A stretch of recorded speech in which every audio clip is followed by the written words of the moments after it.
3절 내가 이를 때에 너희가 인정한 사람에게 편지를 주어 너희의 은혜를 예루살렘으로 가지고 가게 하리니 10절 디모데가 이르거든 너희는 조심하여 그로 두려움이 없이 너희 가운데 있게 하라. 이는 그도 나와 같이 주의 일을 힘쓰는 자임이라.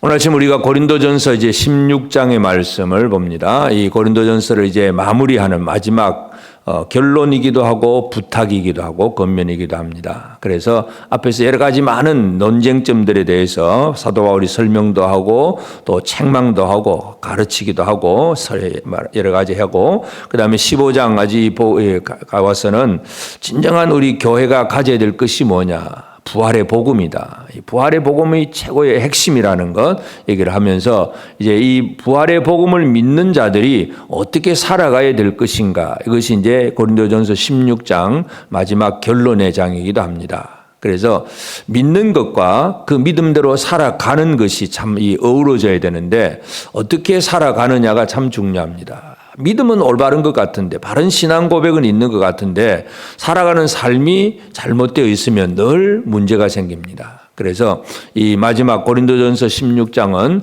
믿음을 가진 자들이 살아가는 삶에 대해서 한마디로 표현한다면 성도들이 한 몸이 되어서 함께하는 삶을 사는 것이 중요하다는 것입니다. 그래서 제일 첫 번째 이제 함께하는 삶에 있어서 이제 제일 먼저 강조하는 것은 이 연보하는 문제를 얘기합니다. 왜 연보를 하느냐 하면 이 연보를 통해서 또 예를 들어서 이방인 교회가 연보를 해서 흉년이던 예루살렘 교회에다가 그 연보를 전달해서 가난한 자들을 돕는 것 이런 역할을 하는 것이 또 여러 번 보이는 사도행전에도 있고 나타나게 되는데 하여튼 3절에 보면 내가 이를 때 너희가 인정한 사람에게 편지를 주어 너희의 은혜를 예루살렘으로 가지고 가게 하리니 그래서 이 너희의 은혜, 그래서 이 은혜라고 하는 것이 결국은 성도들이 함께 연보해서 모은 그 돈을 연약하고 또 힘들고 어려운 일을 당한 그런 교회 형제들에게 보내어주는 것. 그래서 성도들이 함께 하는 데 있어서 첫 번째가 뭐냐 하면 물질을 나누는 의미입니다. 물질을 나누는 것. 그래서 서로 돕는 역할. 이것이 함께하는 첫 번째 방법인데 그 일을 잘 하기 위해서 사도 바울이 이제 고린도 교회에 강조하는 것은 갈라디아 교회도 이미 그런 얘기를 했지만 너희가 매주 첫날에 각 사람이 수입에 따라 모아두어 내가 갈 때에 연보를 하지 않게 해라.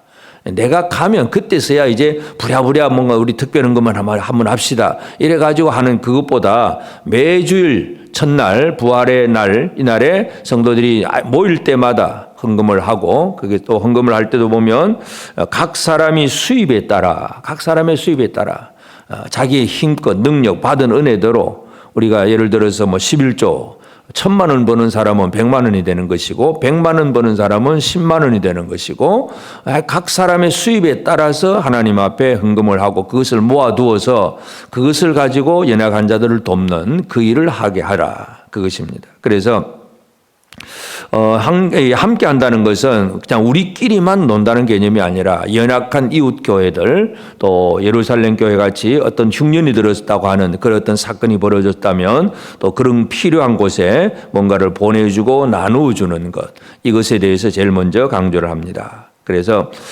이 함께함에 대해서 첫 번째는 이와 같이 연보에 대해서 강조를 하고 그다음에 이제 자신이 고린도 교회와 이제 지금 편지를 보내고 있지만 그들과 함께하는 문제, 같이 거주하는 그 문제에 대해서도 5절에 내가 마게도냐를 지난 후에 너희에게 가서 홍대와 함께 머물며 겨울을 지낼 뜻도 하니 이는 너희가 나를 내가 갈 곳으로 보내어주게 하려 함이라. 그래서 이 고린도에 가서 겨울을 같이 지냈으면 좋겠다는 그런 의도, 그런 마음을 표현을 하고 있습니다.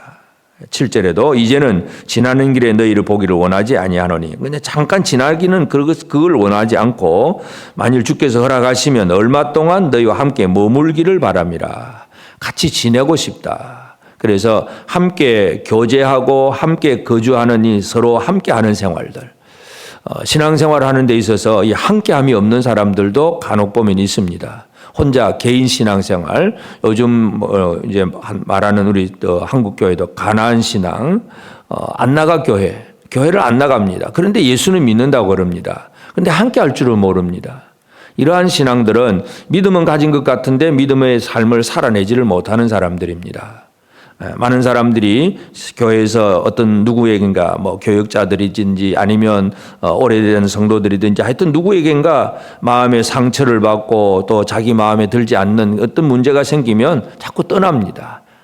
그래서 안 모입니다. 함께 하지 않으려고 하는 것, 이것은 또 성도의 교제를 끊어버리고 그리스도의 몸을 연약하게 만드는 그런 방법이 되는데, 그래서 사도 바울은 어떻게 하는지, 바울은 이제 여러 지역을 돌아다니는 선교사이기 때문에 한 곳에 머물기는 어렵습니다. 그렇지만 그래도 고린도 교회와 좀 함께 하고자, 이 겨울을 한번 같이 지내기를 원했다 하는 그런 마음을 표현하고 있고, 그 다음에 이제 또 함께하는 방법에 있어서 세 번째는 10절에 디모데가 이르거든 너희가 조심하여 그로 두려움 없이 너희 가운데 있게 하라. 이는 그도 나와 같이 주의 일을 힘쓰는 자임이라. 바울은 디모데를 얘기하면서 조심하여 그로 두려움 없이 너희 가운데 있게 하라. 함부로 대하지 말라는 얘기입니다. 바울은 쉽게 말해서 어른이고 디모데는 그 밑에서 이제 배우는 좀 청년입니다. 그러면 일반 성도들의 입장에서 어른 바울은 좀 인정을 하고 그저 영접을 하지만 그 밑에 배우는 청년 사역자는 뭐 별것 아닌 것처럼 여길 수가 있습니다. 그래서 바울은 너희는 조심하여 그로 두려움 없이 너희 가운데 있게 하라. 영접하고 환대하는 것, 인정해 주는 것, 이것이 또 하나님이 함께하게 하시는 그런 방법입니다. 그래서 디모데를 얘기하고, 그 다음에 또 12절에 형제 아볼로에 대해서도 이제 얘기를 합니다. 아볼로에 대해서는 그에게 형제들과 함께 너에게 가라고 내가 많이 권하였으되 지금은 갈 뜻이 전혀 없으나 기회가 있으면 가리라. 이 아볼로의 입장을 대변해 주고 있습니다. 아볼로가 지금은 고린도 교회를 지금 안 가려고 하고 있지만 그러나 분명한 것은 기회가 있으면 갈 것이다. 그래서 어떤 사람은 아볼로가 막 왔으면 좋겠다고 하지만 근데 안 옵니다. 그러면 오기를 원하는데 안 오면 또 괜히 불평이 날 수가 있는데 그 일에 대해서 미리 설명을 해주고 있습니다. 함께 한다는 것은 영접하고 또 그의 위치, 그의 입장을 배려해주고 설명해주고 이런 이야기들을 계속하고 있는 것을 보게 됩니다. 이것이 바로 교회가 함께하는 문제들이고, 또 그 다음에 이제 깨어 믿음에 굳게 있어서 남자답게 강건하라. 너희 모든 일을 사랑으로 행하라. 가장 강건한 것이 뭐냐? 사랑할 줄 아는 것. 남자답게 강건하라. 그러면 뭐 주먹 쓰고 폭력 써라 개념이 아니라 사랑이 강건하기를 바라는 것. 이것이 이제 바울이 강조하는 내용입니다. 그래서 성도들이 서로 하나 되는 것, 사랑으로 행하라. 그러면서 이제 15절에 보면 형제들아 스데바나의 집은 곧 아가야의 첫 열매요. 또 성도 섬기기로 작정한 줄을 너희가 아는지라 내가 너희를 권하노니. 스데바나의 집은 아가야의 첫 열매다. 이 고린도 교회는 고린도라고 하는 그 항구 도시를 포함한 전체 넓은 지역이 바로 아가야 지역입니다. 그 아가야 지역의 그 안에 고린도라고 하는 그 항구 도시가 있습니다. 그러니까 그 아가야 전체 지역에서 제일 처음 예수를 믿은 사람이 바로 스데바나의 집입니다. 그러니까 그 스데바나의 집은 고린도 교회가 세워지는 데 있어서 아주 중요한 역할을 했다고 그렇게 이해를 할 수가 있습니다. 그래서 너희가 아는 바라 내가 너희를 권하노니 이 같은 사람들과 함께 일하며 수고하는 모든 사람에게 순종하라. 뭔가 열심히 사역하고 일하는 사람에게 순종해 나가는 것. 그래서 인정하고 환대하고 영접하고 순종하고 바로 이런 것들이 서로 하나 되는 방법이라는 것을 분명히 얘기를 하고 있습니다. 그러면서 그 외에도 여러 이제 아시아에 있는 교회들이 너에게 문안한다. 서로 문안하고 서로 연락을 주고받고 문안하는 것. 이것도 중요한 방법이고. 그 다음에 이제 마지막 22절부터 보면 특별히 이제 사도 바울이 다른 편지에서는 다른 교회를 향한 편지에서는 그렇게 자주 쓰지를 않지만 저주받는 얘기를 합니다. 22절에 보면 만일 누구든지 주를 사랑하지 아니하면 저주를 받을지어다. 우리 주에 오시옵소서. 그러니까 저주를 한다는 얘기는 그만큼 아주 엄중하게 이야기를 하고 있다는 것입니다. 그래서 주를 사랑하지 아니하면 저주를 받을지어다. 그러면서 주 예수 그리스도의 은혜가 너희와 함께하고 나의 사랑이 그리스도 예수 안에서 너희 무리와 함께할지어다. 이 마지막 축복으로 이 편지를 결론냅니다. 그래서 오늘 우리가 이 고린도전서 16장을 보면서 고린도 교회를 향한 편지에서 여러 가지 많은 이야기들을 했지만 마지막 결론이 뭐냐 하면 교회가 형제들이 서로 한 몸이 되는 것. 그리고 한 교회만이 아니라 지역의 교회 또 이웃 교회들과 서로 하나 되는 것 이런 것들에 대해서 마지막 결론으로 강조를 하고 있습니다. 그래서 오늘 이 아침 우리가 우리의 삶에서 가장 중요한 것 첫째는 올바른 신앙이 필요하지만 그 신앙을 가지고 어떻게 살아가느냐 하는 문제 살아감을 위해서 이제 형제와 하나됨을 위해서 제일 먼저 하는 것은 형제를 위해서 나는 무엇을 나눌 수 있는가 물질을 나누고 시간을 허비해서 내 것을 나누어서 다른 형제와 함께 하려고 하는 그런 마음 이것이 우리에게 가장 중요합니다. 첫 번째 해야 될 일입니다. 그래서 오늘 우리도 우리 주변에 있는 연약한 형제들에게 나는 무엇을 나눌 수 있는가를 살펴보면서 특별히 바로 이 고린도 교회를 향해서 연보에 대해서 가르쳤는데 꾸준히 지속적으로 해야 됩니다. 그 나눔이라는 것은 어쩌다가 한 번 하는 것이 아니라 매주일 첫날에 각기 수입 얻은 대로 그 힘 있는 대로 수입에 따라 모아두어라 그렇게 표현을 하는데 오늘 우리가 나는 어떻게 나눌 수 있는가 하는 문제를 우리 스스로 한번 생각하고 또 작정하면서 이 나눔의 생활이 필요하고 그 다음에 함께하는 그 과정 속에서 그 누군가를 향해서 환대하고 영접하고 인정해 주는 것 젊은 디모데라 할지라도 조심스럽게 그를 대화하고 그를 인정하고 그와 함께 하려고 하는 것 그래서 그가 두려움 없이 열심히 일을 할 수 있도록 격려해 주고 함께 하는 것 다른 사람을 인정해 주는 것이 중요합니다. 나보다 나이 어린 사람 또 신앙 경력이 짧은 사람 뭐 별거 아닌 사람일지라도 그래도 그를 인정해 주고 그를 받아들여 주는 그런 마음들 이것이 우리에게 필요합니다. 그래서 내 것을 나누는 생활 또 다른 사람을 내 마음속으로 받아들이는 생활 그러면서 또 그를 향해서 이 말씀대로 가르치는 자들을 향해서 순종하고 함께하는 생활들 이러한 삶이 이루어지게 될 때에 참으로 주님이 원하시는 그런 교회의 모습입니다. 그래서 우리는 예수 그리스도를 사랑함으로써 저주받지 않고 주의 은혜를 제대로 누리는 그런 우리가 되어져야 되겠습니다. 그래서 오늘 하루 우리의 삶이 나 혼자만의 삶이 아니라는 것을 꼭 기억하시길 바랍니다.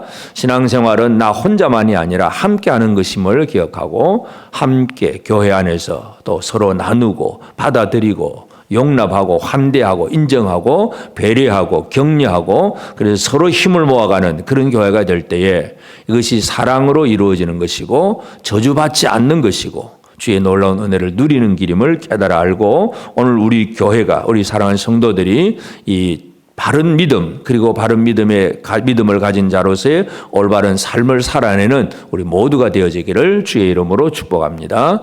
기도하십시다. 이제 오늘 받은 말씀으로 함께 기도하겠습니다. 어려움을 당한 형제를 돌보는 일에 사용되는 재물을 주께 드리고 나눌 때 감사함과 사랑함이 가득하여 예배를 통하여 드리는 헌금 생활이 더욱 풍성하게 하옵소서. 믿음의 형제들 중에 특히 성도를 섬기는 일에 수고하는 자들이 두려움 없이 일하도록 그를 환대하고 영접하며 형제와 함께하는 일을 잘 할 수 있게 도와주옵소서.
이제 개인의 기도 제목을 가지고 하나님 앞에 기도하시기 바랍니다.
수고하셨습니다.